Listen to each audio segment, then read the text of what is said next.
Саламатсыздарбы, урматтуу коноктор, саламатсыздарбы, урматтуу телекөрүүчүлөр. Не болуп кетти апа? Сиздер мени аябай күтүп атсаңыздар керек. Мен да күтүп ат. Мына жанында жүргөндө урушканы менен бир аз эле алыстаса, мынтип апам келинин сагынып көз жаш алып отурат. Апамды биринде капасын жазып бир кол чап койбойсуздарбы шаңдуураак канам. Апа, эмне болду? Келиниңизди сагындыңызбы? Келет, жакында келет. Жок, айланайын, аны деле сагынган жокмун. 2 жыл алыштан бери жок деп тигил балам, кызым менен айырып деп келем деп кеткен. Аман эсен жетсе экен деп ошого сарсанып атат. Ой, кайын журтта сый жарашса, балаңыз деле бир эс алып алайын деп жатат да. Андан көрө эмне кылайын, апа? Мен жанымда, сиздин жаныңызда жүргөнүм жагып атабыз экен мындай? Ой, жагып атат, кагылып кетейин десе. Мен балама сарсанып алып кичине ыйлап ийбедим. Бир аз сыйлап турабыз. Эмне кыласың эми? Баштайлы апа, баштайлы. Эл күтүп калбады. Мен учурашпадымбы, саламатсыздарбы? Болду, мен эми ыйлабайм. Көңүлүмдү өзүңүздөр ачтыңыздар. Эми көңүлүмдү дагы башка ырчылар ачабы? Ачабыз. 6-күнү кечинде. Назарыңыздарда биз менен болуңуздар. Биз конокторду тосуп келели. Бас чырай.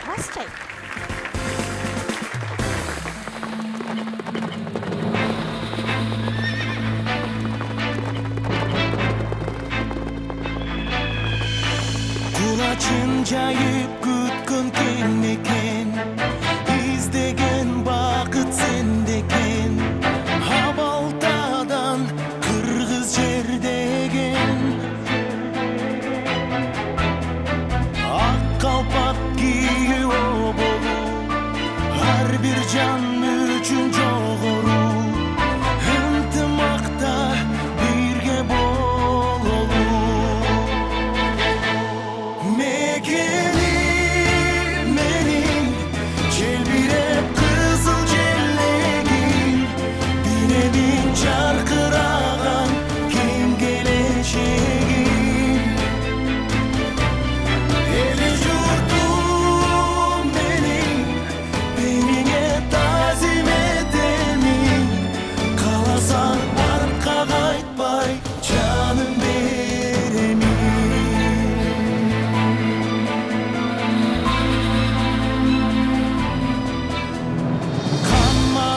Sarzıp gelgen jer, kan koşoy bata bergen jer, kurman canday tatka körgön el.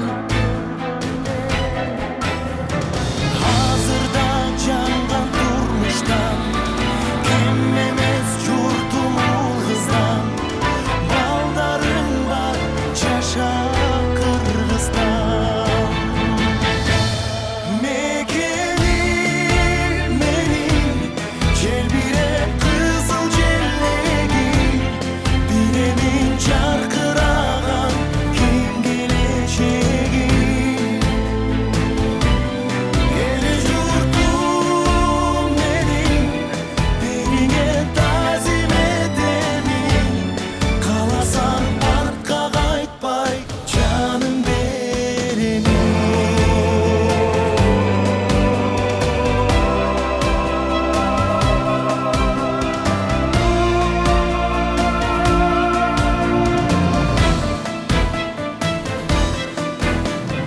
Taqdirdin jolu tabışmak, kalbasak eken alısda, ümitim sen, bar suyum sen, bakıtım Kırgızstan. Mekenim benim, çelbirep kızıl jellegim, binemin çarkıragan keng geleceğim. Eli yurtum benim,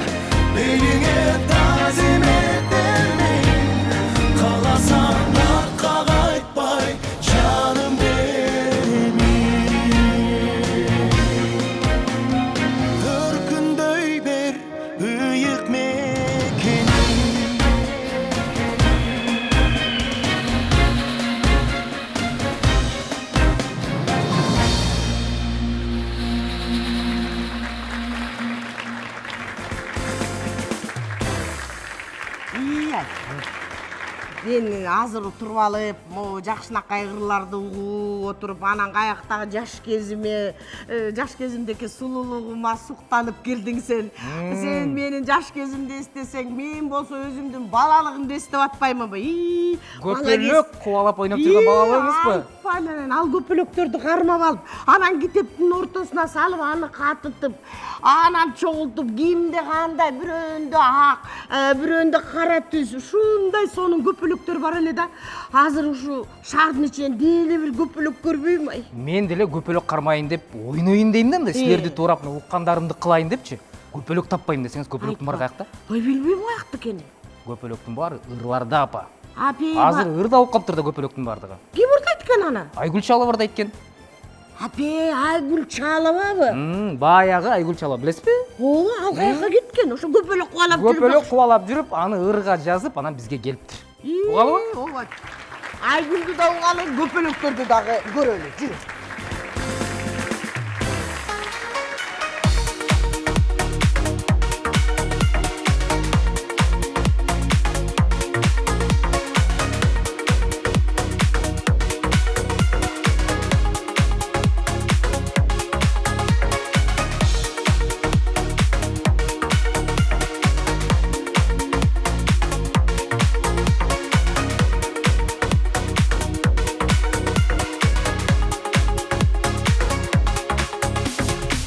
Düşünsöң сени сүйүп, жакшы көрө албаймын.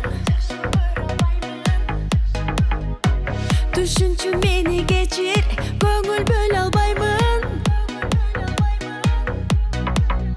Азгырбагын, азгырылбайм, мени сүйдүрбөгүн сүйө албаймын. Айланбачы ак көпөлөк, айланбачы ак көпөлөк. Aylanba ak köpülük, ak malava ak köpülük, Suyum var benim bölük, kutkönüm benim bölük, Suygönüm benim bölük. Aylanba ak köpülük, ak malava ak köpülük, Suyum var benim bölük, kutkönüm benim bölük.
Айлуу түн айланайын ачык асман бакыттын жылдызындай жымың каккан шекилде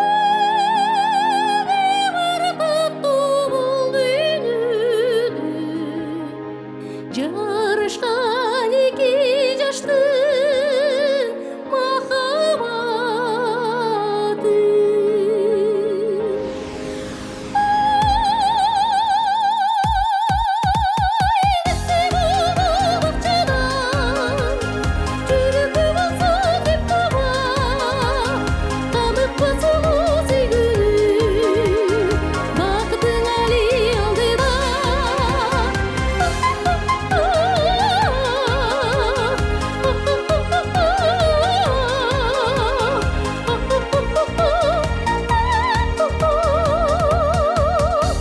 Деп сыйрады ал маған.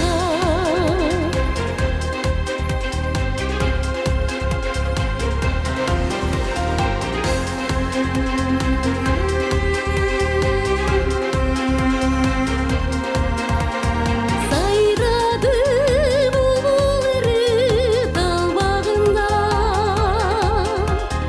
айтқандай таттуу сырын жан досына Өрүнө бар таттуу бул дүйнөдө бул сегиз жалгыз өзүң маңдайыңда.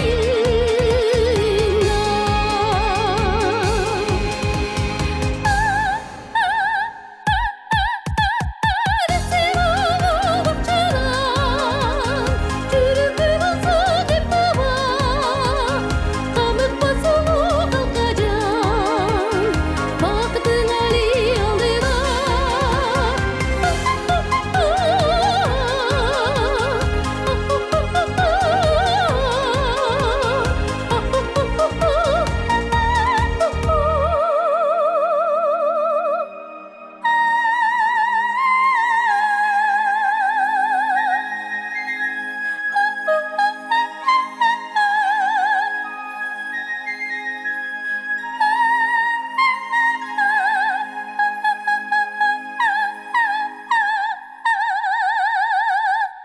Деп сыйрады ал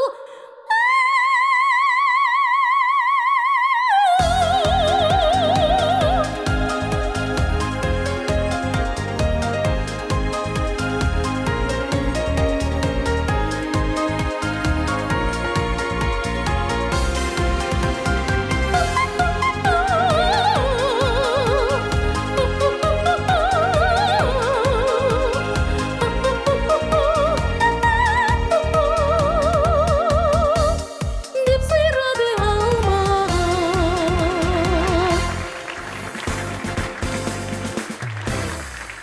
Куш келипсиз. Келиним төркүнүнө кеткен. Анан мен минтип өзүм конокторго чай куюп берип атам. Анан сиздей адамга мындай өзүнүн эрежеси менен сунайынчы. Разымын. Колду алып, эки колдоо, Разымын. Чайдан алыңыз, апам эртеден бери келген коноктун бардыгы бул жактагы маанайга, анан өзгөчө апамдын чайына рахматын айтып бүтүшпөйт да. Мен сүйүнүп атам да ана суроо даярдадым да. Ушу сенин ушундай жаш алып жүрүшүңдүн сыры эмнеде? Сыры биринчи байлык ден соолукта. Ооба. Ошо ден соолукка көңүл бурган киши өзүнө инвестиция кылат дагы, ошо ден соолукту чынагандан кийин астыга койгон мураты анан максаты болот. Мурат орусча которгондо цель, максат деген бул мечта. Ошон үчүн бактылуу болом дегенден кийин өзүңдүн тереңирээк саныңды жырганда, сан жырага, анан илимдүү, билимдүү болгондо ана Кудайга чексиз ыраазы жаратканга, ата тегиңе миң мерте ыраазымын дейсиң. Ошон үчүн жашоону ыргагына киргенде өзүң кесибиңди сүйгөндө, ошо кесибиң менен сен нурун чачып энергия берип атасың, элден кайра баталанып атасың. Ошондо алмашуу болгон сайын адам баласы жашарып турат дагы, мээси түз, акыл эси өзүнүн ордунда. Анан жолу Шыдыр, жолдошу Кыдыр болот. А эгерде айлана чөйрөң мындай болбогон иштер менен каякта болбогон нерсе менен жүрө берсе сен ошонун ыргагына кирип кетесиң, жоготуп кетесиң. Багыттан адашпай, жашоодо чалыкпай, туураны күтө билип, жакынды сүйө билип, кубаныч болсун көңүлдө, береке болсун үйүмдө, багым болсун жемиштүү, күнүм болсун жеңиштүү дейт. Ак сезимди багайын, ак нуур жашоо жашайын.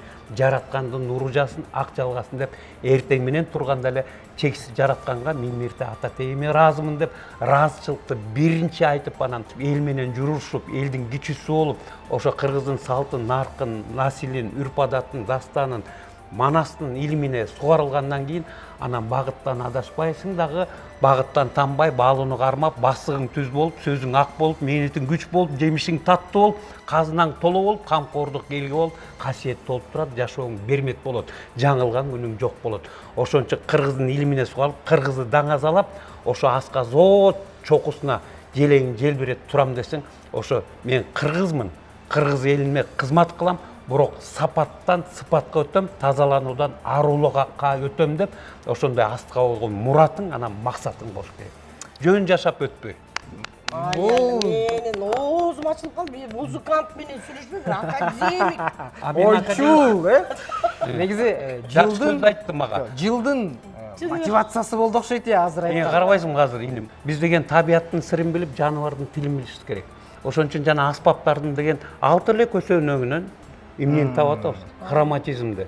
Тилдин гипнастикасы, анан йоганын системасы, туура дем алуу. Бул кайра эле ден соолукка келип атабыз да. Ошон үчүн акыл дүйнө, сезим дүйнө, жан дүйнө, керемет дүйнө. Айлана чөйрөгө жакшыга жанаш, жамандан адаш дейт. Ушуга келген сайын ушундай. Ошон үчүн күлүп, жаркырап, жайнап мына жүрөсүң, мен сага сүйүнөп, карап турсам жап-жаш боюнча. Жочун күлүп каткырып атат. Ошондо апамдын жаштыгынын сыры ачылып калдыбы ошондо? Бул күлүп, жаркырап жүрөт атпайбы? Мына аялдар тилеги күчтүү, эркектин батасы күчтүү. Ушу жакшы нерсени айткан сайын жолуң шыдыр болот да. Курманыңыз байке, бүгүнкү кечке бизге кандай чыгарманы алып келдиңиз? Эми Айыл кечи деген чыгармам бар. Меники эмес, эми элдики. Анан Айыл кечи деген чыгарманы Чуугенден ойноп берем. Чууген деген сөз бул оркестр деген сөз. Муну азыр билбейт ба, кыргыздар которо албайт да оркестр дегенде. Бул оркестр деген сөз кыргызча чууген. Бирок чуугендин бир тууганы бар, жетиген. Жетигендин бир тууганы тогузген. Ар аспаптын өзүнүн санын жырганда аспаптын санжырасы болуп калат. Санды жырганда санжырасы. Муга киргенде чоң философиясы, психологиясы, өзүнүн рети, раты менен качан үйлөш керек, кандай кармаш керек, тилдин гипнастикасы, йоганын системасы бүт бар ушул жерде. Ошон үчүн үйлөгөн аспапта үйлөгөн сайын жүрөгүң жакшы согот. Бул давление да болбойсуң. Өпкө таза болот. Өпкө таза болот. Анан жыргап турасың да, ой кандай жеңил басып атам дегене. Мен эмне үчүн арыктадым? Жанакы момуна канчалык толгон сайын толгон кишиники оорулар көп болот. Сахарын диабет, балекет. Ошон үчүн өзүңө биринчи инвестиция кылып, эртең менен 6 километр сөз ар бир адам басыш керек. Агай, инструменттерди башкаруу боюнча, адам өзүн таануу боюнча көп эле нерсе айттыңыз да. Анан ушуга бир кыстырма кылып кетиңиз, мындай. Кыргыз аялды кантип башкарган ушул? Чечилбеген маселе го бизде. Аял башкаруунун бир кыска ыкмалары барбы? Бөлүшүп кетпейсизби? Аял эч качан эркекти башкарбачу кыргыздын салтынын аркында. Аял акылына саат айтчу. Аял илимдүү билимдүү болсо, биздин мамлекет илимдүү билимдүү болот. Аял ден соолуктуу болсо, биздин жаш муундар ден соолуктуу болот. Ошон үчүн канчалык аял үйдө акылдуу болсо, ошол күчтүү аялдан күчтүү эркек чыгат. Мына 150 мамлекетте бардым, бирөөсү тең алган жок. Жана 37 аспабым бар. Мындай мен чогуу жүргөн. Эми 54 аспапта ойнойм да, 150 мамлекетте бар. Чачканда эле еврейиң болобу, башка көргөндө чалкасың кетет. Эмне деген улутсуңар дейт. Мына ушу биздин ата-бабадан келген мурасты биз чаң бастырбай ойноп, артыбызда турган шакирттерге үйрөтүп, ошонун сыры эмнеде? Сыр дүйнөгө кандай киресиң? Ошонун баары ошол жакта. Ошон үчүн кыргыз болуш бул кыйын. Башка болуп кетиш оңой эле. А кыргыз болуш үчүн бүт баарын ошо менен сугарылган сайын басканыңдагы, жүрүң турушуңда адеп, анан акыл ак дейт. Ахлак деген сөз жок. Адеп, акыл ак. Маанайың жарык, жүзүң түз болуп, сүйлөгөн сөзүң бүт баартан өзүнүн орду менен болот. Анан кете бересиң, кандай сонун экен депчи. Ошон үчүн бул жана аспаптарды эмне үчүн алып, ошону чечмелеп тияка кеткен. Чечмелеген киши чечен дейт, бирок чечен деген бир эле сөздү чечмелегенден эмес. Ал ошол даанышмандык, акылмандык, акыл насаат айтчу кыргыздын жуурулушуп ошо менен кеткенден айтат, букардын үнүн тааныган букарга барып сөз айткан чечендер болсун дайыма. Чечмелеп сөздү тааныткан, чечкүндү сөздү көп айткан, буралган сөздүн башатын буйрук менен жандырган, бурал сөздүн чечмесин билим менен тааныткан, бирдиктүү элге жайылткан дейт. Ошон үчүн бул жерде жана кыргыздын аспабын даңазалаган үчүн мен деген ушул аспапты берип койгон. Ушул кыргыздын аспаптарын даңазалайсың дегенге мен Кудайга сүйүнүч менен сүйөм Кудайды. Анан ата тегиме ыраазымын. Ушу мага берген сабактар менен устаттарыма ыраазымын. Ушундай сонун аспаптарды эми кыргыздын музыкасын ойногондо башка улуттар ыйлап атат. Бул силерге музыка терапия турбайбы? Эмне деген үндөр? Бул деги тоонун чокусунда туруп алып ойносоң дагы жарашат. Кайсы жерде жүрсөң дагы жарашат. Кудай Таала ушул диатониканы берип койгон, өзүнүн философиясын берген, ушул үн аркылуу тазаланууга кетесиң да. Мына ушул тазалануу эми жөн гана сиз айткан сөздөр менен болбосун, сиздин аткарууңуздагы бир жакшы чыгарма менен бүтүндөй көрүүчүлөрүбүз дагы тазаланыбыз. Апа кандай дедиңиз? Туура.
Өткөндө альбомдорду барактап отурам десеңиз, сиздин жаш кезиңизде сүрөттү көрдүм да, вау, бул кайсы аккуу дедим да, карасам сиз экенсиз.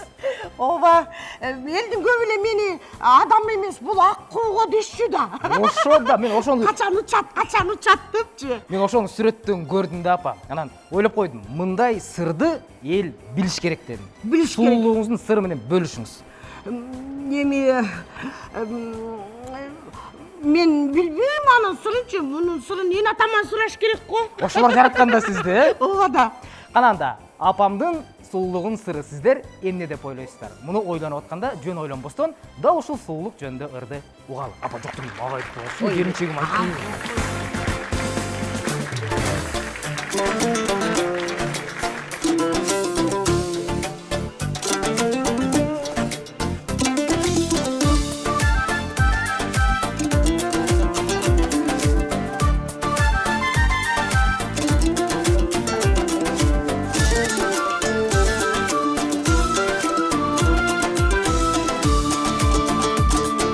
Кыялай соғып жел тұрсаң, ей қиқырғым келет ел тұрса. Кыялы жақшы қара көзі, қиыла қарап тең тұрсам. Қиыла қарап тең тұрсам. Қиыла қарап тең тұрсам.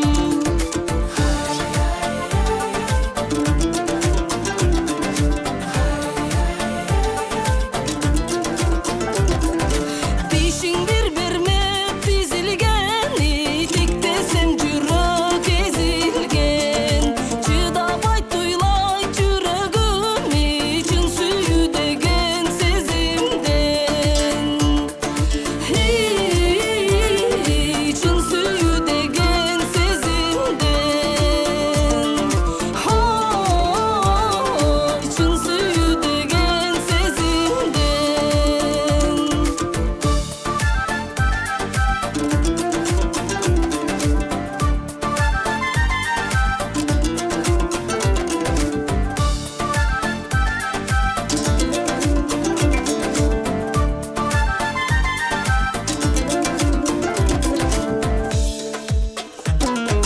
Gülgönün canға gül азық, ей күлкіңе жаным мен ашық. Жашаған жақсы тұрбаймын, ей жақсыға жақсы жан ашық. Жақсыға жақсы жан ашық. Жақсыға жақсы жан ашық.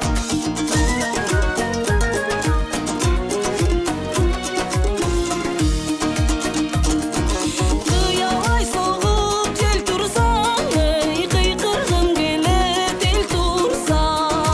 Кыялы жақшы қара көзі, қиыла қарап тең тұрсам. Қиыла қарап тең тұрсам. Қиыла қарап тең тұрсам. Қиыла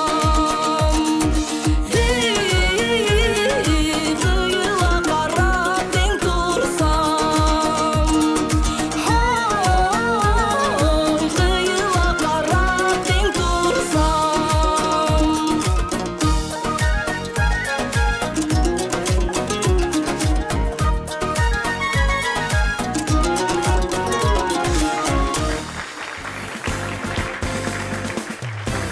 Апа, Инстаграмда окудум десеңиз, комментарий окуп атсам, элдин көбү сизди келинин кыйнабасынчы деген комментарийлер көбөйүп кетиптир. Ай кокой, мен аны эмне кылып кыйнап атыптырмын? Билбейм, эл көргөнүн айтат да эми. Жеңем айткан окшойт да, апам ушинтип, апам минтип деген окшойт да. Ушундай бар да, ушу келиндердинчи. Ай мына апамды сагындым деди. 3 күнгө кетем деп мына 3 дем алыш жок. Кыйнабай эле турам го. Жо, ага чейинкилерин айтып атат окшойт да. Ал Тургай жөн эле айтып, жөн эле комментарий жаздырып койсо жакшы го. Ыр жаздыртыптыр. Жөн турчу. Кыйнабачы деген. Мен ойлоп коймун, ушундай сизге эле арнаган окшойт деп. Магабы? Уксаңыз, сөздөрүн уксаңыз.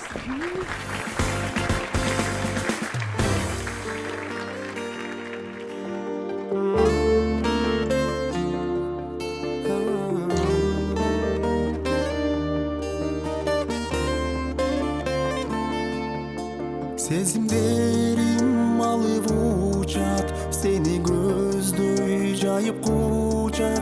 Сага деген таза сүйүүм токтолбостон жанып турат. Аябастан кыйнадың го ак сүйүүнүн жолун тушап. Ойго салып көнөтүнү сындырбачы үмүтүмдү. Отко салып жалындатып кыйнабачы жүк түшүрүп. Ойго салып көнөтүнү сындырбачы үмүтүмдү. Отко салып жалындатып кыйнабачы жүк түшүрүп. Абалымды аябадым, адаштырып жазаладым. Тагдырымдын таза жолун өзүң билип араладың. Талайыма бир жаралган аппак куудай карлыгачым. Ойго салып көнөтүнү сындырбачы үмүтүмдү.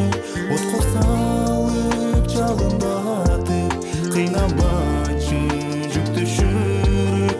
Ойго салып көнөтүнү сындырбачы үмүтүмдү. Отко салып жалындатып кыйнабачы жүк түшүрүп.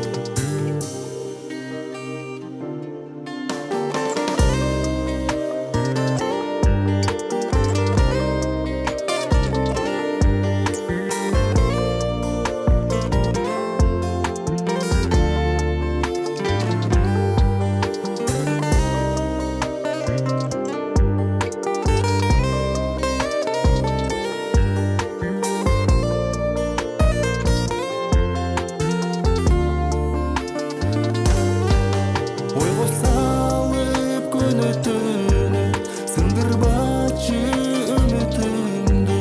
Отко салып жалындатып кыйнабачы жүк түшүрүп. Ойго салып көнөтүнү сындырбачы үмүтүмдү. Отко салып жалындатып кыйнабачы жүк түшүрүп.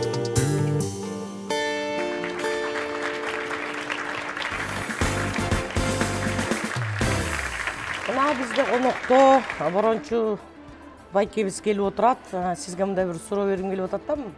Мына 6-күнүн кечинде биздикине конокко келдиңиз да. Ушул кандай сезимдер болуп атат сизде? Популярдуу суроо болуп атат да. 6-күнү кечинде кыргыздар азыр 1-күнү кечинде деле конокко бара турган болуп калды. Илгери атайын бир 6-же дем алыш күнү конокко барайлы дейт го.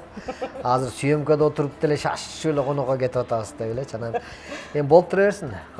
Конок болуп туралы, элдер бири-бирибизге конокко чакырышып, конок тосуу дагы бул бир ибадат деп коет да. Конок тоскон дагы бул өзгөчө бир маданият. Ковид келип калганда аябай тиги конокко зар болуп, той болсо экен деп, той аябай көп болуп кетти, ысырап болуп кетти деп атып, кийин анан жанагы $1000 чыгам деп аткан биздин ырчыларчы 4 киши кырдап колго көрүнбөй бар. Бекерлер ортап кеп турайынчы деп. Мурдун анан тагор. Негизи бүгүнкү биздин бул жолугушууну борончу айтканда башка конокторго окшоштурбаш керек да. Бул жерде ушундай апамдын чайы бар. Жашартат. Апам келини кетип 4 күндө өзү чай куюп калбады. Апамдын колунан чай ичесиз дагы апамдай болуп жап-жаш болуп каласыз. Келини болгон күндө деле булар эмелер, апалар чогулуп алып, келиндерден качып барып, келини жок үйгө отуруп алып аял душу чай ичишет. Өздөрүнчө. Болгон ичинде армандарын бирине төбүшүп, Апа жанагы сезим деген суроо борончу экен окшор жакшынакай жооп берип койсо болот экен го, көрсө. Ооба да, сурооңду оңдоп кел. Даярданып кел дебей эле. Азыр мен коркуп кеттим, апамдар сурооңду алмаштырып кел деп кетирбейби депчи. Ырчыларга баягы гастролдоп көп жүрүшөт эмеспи булар. Анан каяка бардың деген суроо берилет го. Ушу суроону борончу байкеге башкача бериш керек да. Кайсыл жака барган жоксуң деп себебі дегенде байкем көп жерди кыдырды. Кыргызстанды дээрлик кыдырып бүтсөңүз керек. Бизде эмгек сиңирген артист деп айтылат го. Биз ошол ар бир үйгө барып, ар бир коро жайга чейин барып, чабандарга чейин барып концерт коет дегендей, ошентип эмгегибизди сиңиргенбиз. Азыр эмгек сиңириш оңоюраак болуп калды окшойт. Мынол аркылуу көрүнө калат дегендейчи. Бардык жерде талаага барып, мисалы биз азыр Россияга концерт коюп барып калсак, ар кай жерден Кыргызстандын төгөрөк төрт бурчунан бир туугандарыбыз бар да, үйлөрүнө конокко чакырып калса, чай ичип отурсак, ошол мен баланча мектепте окуп, баланча жайлоодо чоңоюп десе эле, баягы эме жайлоодо деп эле кошо сүйлөшүп отура беребиз го. Себеби чогуу көп жерде болдук да. Ошон үчүн бул бирок жүздөшүп, жүз көрүшүп, кошо чыгармачылык тартуулап жүргөн бул жакшы. Ошон үчүн азыр демек сиз гастролго чыкпай калсаңыз, кадимкидей сагынасыз. Эңсейсиз. Сагынып каласың.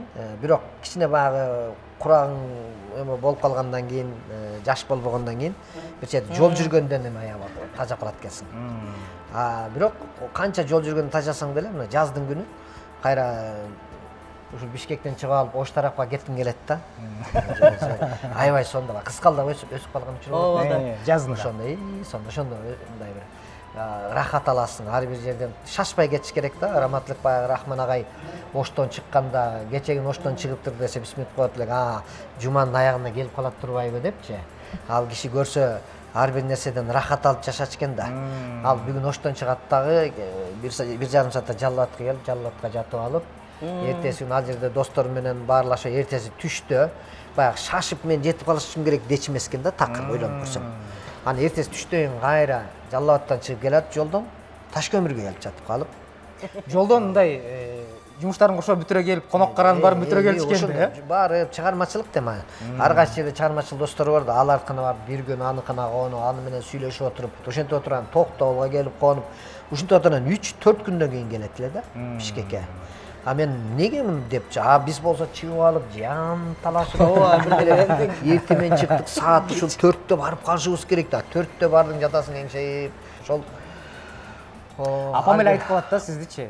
Тиги мурунчу мурда көбүрөөк тамаша айтып, көбүрөөк күлдүрчү эле, акыркы кездерде ырдап эле кал деп. Не болду мурунчу эке? Футулдук менен ырчылык, күрөш утуп кетти ырчылыкка. Жок, андай деле эмес эме. Менин возрастымдагылар мени билет ырдап жүргөнүмдү. Мен өз чоңсы тайып менен баштагам да. Ал кишинин жанында ушул Кыргыз телевидениясында, Кыргыз радиосунда 17 Золотой фонддо жазылган 17 ыр ошол Чубакса Тайып менен мен чогуу экинчи үндү алып ырдаган ырларыбыз жазылган бияка. Мен өз ырчымын да. Апа сиз билет экенсиз ырчы экенин. Ошону айтып атпаймынбы? Ал балекеттин баары болот депчи. Мектепте окуп жүргөндө өздүк көркөм чыгармачылыгы, мен жумгалдам да Бекбекей деген болгон илгери бизде. Эсимде. Ошол Бекбекейде училищада окуп жүргөндө ошо Бекбекейге да ырдап катышып калып, анан ошол училищалардын ортосундагы ыр конкурсуна да келип, шаарга келип, биринчиликти ырдан да биринчилик алып кеткен дипломдорум бар мисалы. Бирок бул куудулдук деген бул менин мындай хоббим эле. Мени мындай аябай куудул катары карабагыла да. Мен мындай аракетчил эле, күлдүрө турган аракетчил адам катары көрсөңүздөр болот. Себеби дегенде куудул мана азыр раматлык куудул болчу, ал жашоосунда да куудул болчу. Биз мындай көрсөтүүдөн же концерттен чыккандан кийин мындай өзүчө топтошуп калсак эле, Манасты карап калабыз да, азыр күлдүрөт деп элечи. Сүйлөп атканда күлдүрүп турат эле, раматлык Жаныбек дагы ойлоп таап, өз анекдот ойлоп таап чыгарып эле ушинте берет эле. Рахман агайдын дайыма сатира басса турса тамаша жазып, оюнун башынын баары ошо тамаша болуп ушундай да. Ошол сыяктуу мына куудулдарыбыз бар да. Жашоодо куудулдар, сахнада дагы. Мен мында угуп жүрөм. Анан ичимден буну айтыш керек экен, буну айтыш керек экен. Байкаганыңызды эле айтып тамашалап коет экенсиз да. Чогултуп, мааниси туура келе тургандар болсо, аялдар жөнүндө айта турган болсо, аялдар жөнүндө окуяларды эстеп топтоп келип анан бир күнү аны чогултуп анан бири-бирине улаштырып чыгып айтам да. Болду, анда бүгүнкү кечте Борончунун ошентип айта турбайбы? Мени деле сатира ойноп, учурунда билесиңби, сборный концерттер көп болчу эле, сатира тууралуу бир долбоорлор болуп турчу эле, ошондо көп жолугушуп турчубуз да, эми ошо долбоорлор жоголуп кетти. Акыркы учурларда мындай аз жолугушуп калдык да. Анан мени деле Siz kudulsuz da dese gülkün gülkünesi gibi. Өзүңүз сизден үмүт кыласыз да мындай. Кудулсуңда дей берсе. Не десели жана Мен баг күлдүрүп жүргөнүмдү көрүп алып айтып коет. Ошондо айтып ошондой. Анан Борончо эке. Кыскасы элге айтып койдук, биз серьезный эле адамдарданбыз деп айтты. Кудул эмеспиз. Апам чай сонун бекен. Өзүңдү өзүң алды. Ал апам чай жакшы да. Апам буга чейин келинин чайын ичтиңер эле, апамдын өзүнүн чайын ичтиңер. Буюрса, Келин кетип калып, чайыңар эле калып калыптыр. Наныңар жок, боорсок жок. Анын баары. жетишпей калдык. Апа келдиңиз жок, ушундай болуп калды, моюнга алыш керек, Ушул жерден бир келиңизди айтыңыз, кадырыңды билдим деп Жок коюңузчу.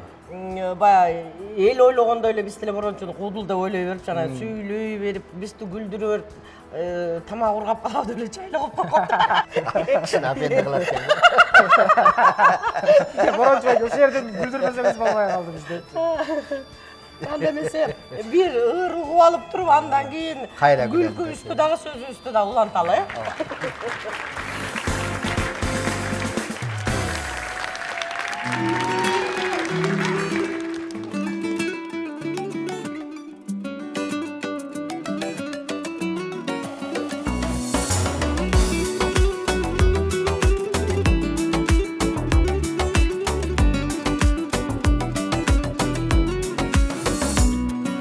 Kayırmak gözüm aldı bilip kanattın okşoyup çürüktü deyip söyleyeni mınacım buldum gelmedin beni hazgırı bilip kalın senin çekitmey çürügündü eziltey açık koycu görünsün eriniğe bekitmey kalın senin çekitmey çürügündü eziltey açık koycu görünsün eriniğe bekitmey açık koycu kalınlar eriniğe bekitmey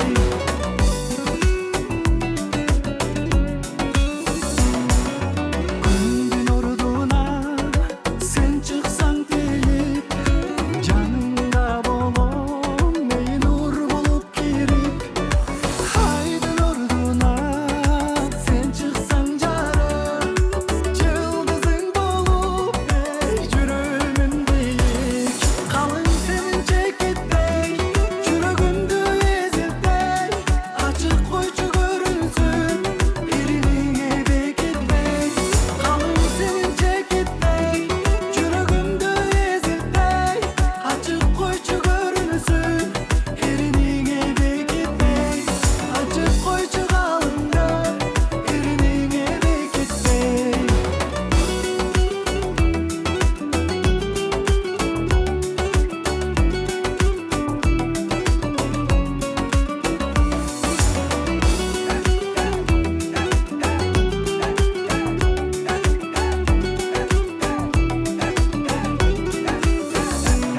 Kalın senin çekitmey çürügündü eziltey açık koycu görünsün eriniğe bekitmey kalın senin çekitmey çürügündü eziltey açık koycu görünsün eriniğe bekitmey açık koycu kalınlar eriniğe bekitmey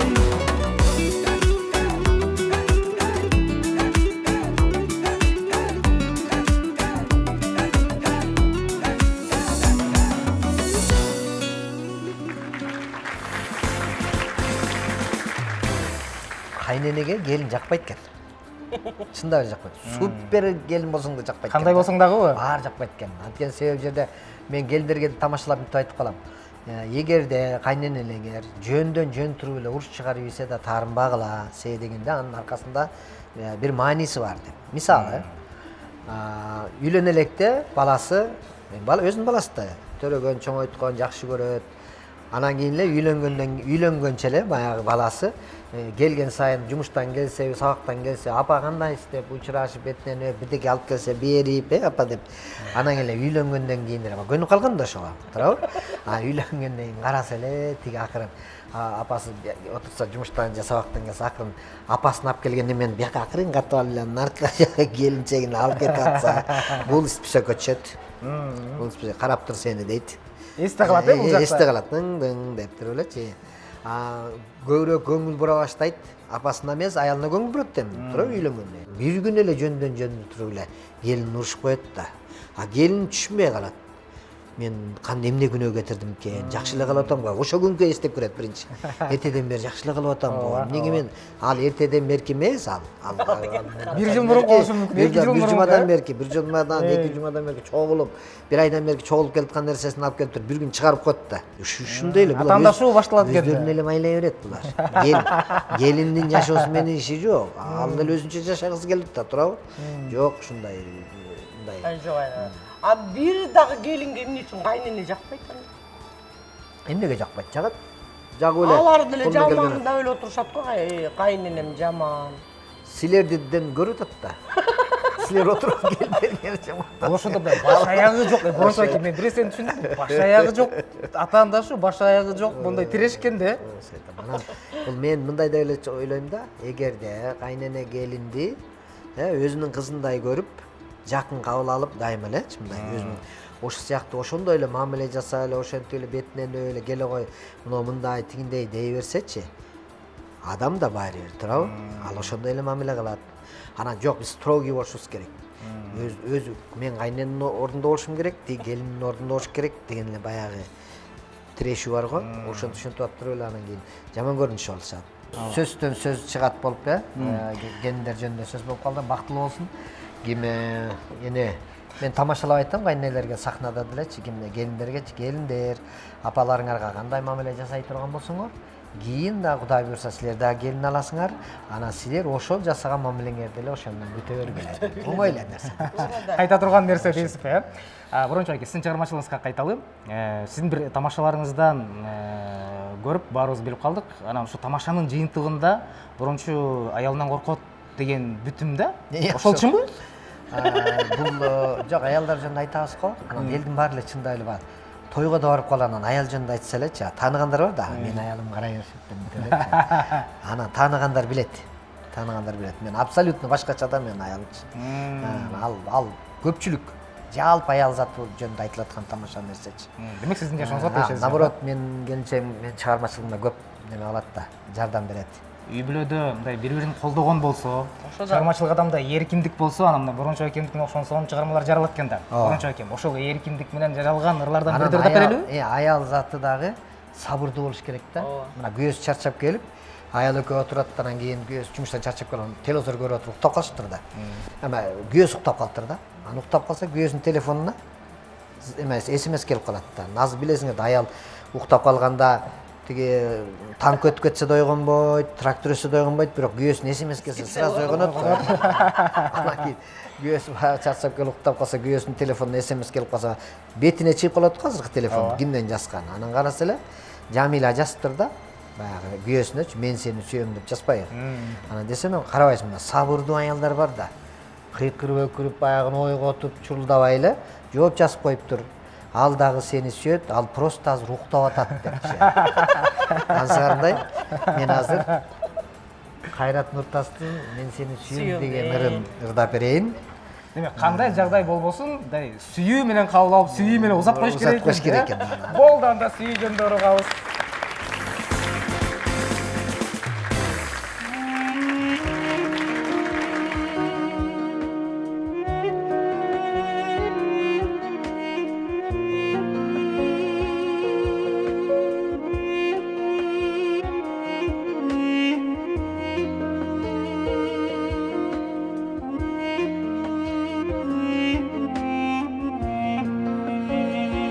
Seni sүйөм,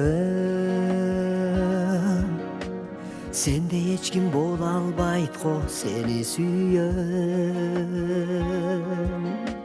Менде эч ким сүйө албайт го, жүрөк кыйналат, сезимдер мыйлайт го, сени сүйөм. Көңүл күйүп, түшүмдө да дагы деле сагынамын сени күтүп. Жүрөгүмдү черкилеп ойноп, ушул түйүн кандай түйүн экенин чечүү кыйын. Сени сүйөм,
кошуп өтөм эмнеге бардык ошондой болду десем анын бардыгынын чечими ушул экен сени сүйөм сенде эч ким боло албайт го сени сүйөм менде эч ким сүйө албайт го жүрөк кыйналат сезимдер мыйлайт го сени сүйөм сени сүйөм сенде эч ким боло албайт го сени сүйөм менде эч ким сүйө албайт го жүрөк кыйналат сезимдер мыйлайт го сени сүйөм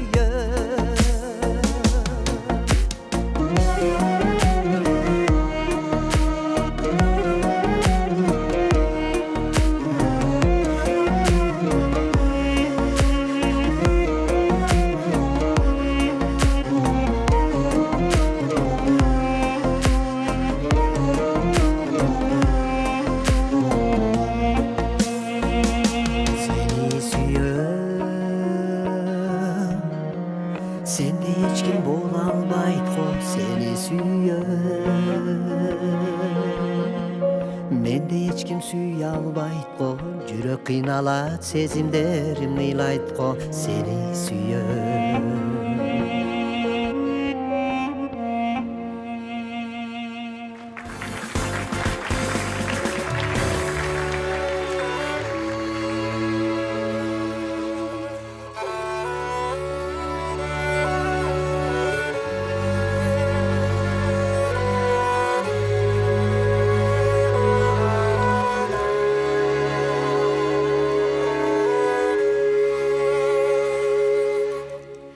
Görüşkünçü gözdür tiki karagay İkiminin suya üskün baladay Jürük sırın yüzübüzden baykaşı Baratabız güldü baktı aralar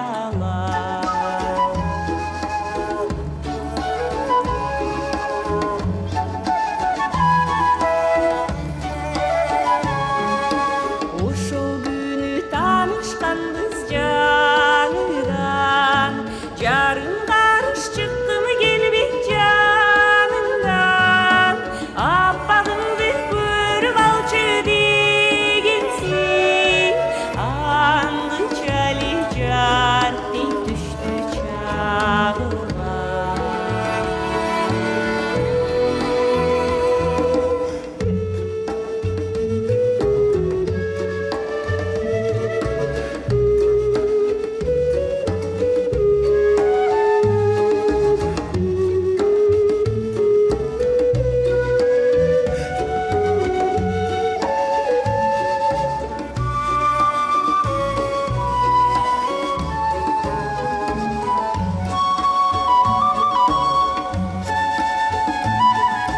Басылганча туралы деп кичине башка табыз бир күрмөнүн ичинде дал ошентип ошол күндү өткөрдүм неге мынча сүйүү кымбат кишиге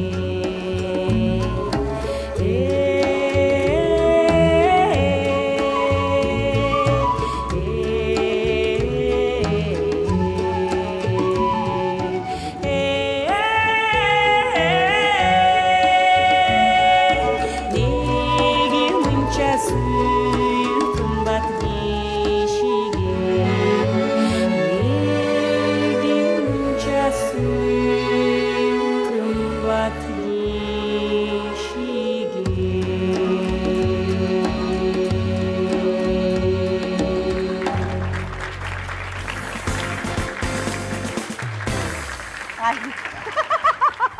Бүгүнкү кече аябай сонун өттү. апа эми өзүңүзгө келдиңиз мына күлкүңүз жаңырып эми сонун болуп калбадыңыз ба? Ооба, шундай жакшынакай ырчылар, шундай элим күтүп атса, мен эмнеге ыйлайм дейм да, Ошо да. Биз менен бирге мен апам менен кошо сиздер дагы маанайыңыздар көтөрүлдү деп толук ишенебиз. Мына ушундай жакшы маанайды сиздерге тартуулаган. Албетте бул 6-күнү кечинде долбоору УТРКда жана Мен Кыял ФМ радиосунун толкунунда. Кайрадан жолугушканга чейин сак саламатта болуңуздар. Көрүшкөнчө. Бара коем, сен үйүңө бара коюп атам. Сен үйүңдө эле бар да. Мен өзүм үйүмө барайын.